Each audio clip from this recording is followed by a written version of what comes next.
છોટા ઉદેપુર ખાતે આવેલ કેશવ હોસ્પિટલમાં બોખડિયા ગામના એક દર્દીનું સારવાર દરમિયાન મોત નીપજ્યું હતું। દર્દીના નિધન બાદ પરિવારજનો દ્વારા મૃત આત્માને પાછો લાવવા માટે બળવા બોલાવી અને વિધિ વિધાન સાથે ધૂન કાર્યક્રમ યોજાયો હતો।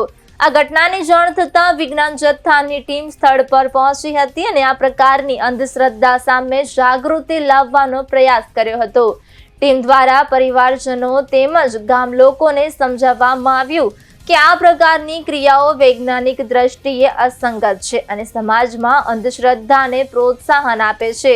વિજ્ઞાન જથ્થાએ લોકોને અપીલ કરી હતી કે તેઓ અંધશ્રદ્ધાથી દૂર રહી વૈજ્ઞાનિક વિચારસરણી અપનાવે અને આવી ઘટનાઓમાં સમજદારીપૂર્વક વર્તન કરે। છોટા ઉદેપુરમાં કેશર હોસ્પિટલમાં બોખડિયા ગામના એક દર્દીનું સારવાર દરમિયાન મોત નીપજ્યું હતું।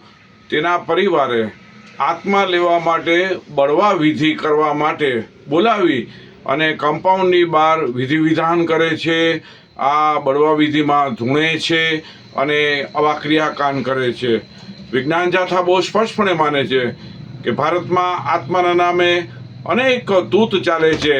તેમાંનું આ એક હોસ્પિટલ બહારનું બળવા વિધિ એક તૂત જ છે। આવા તૂતથી ભ્રમ ફેલાય છે, ભય ફેલાય છે અને માનસિક હાનિ પહોંચે છે।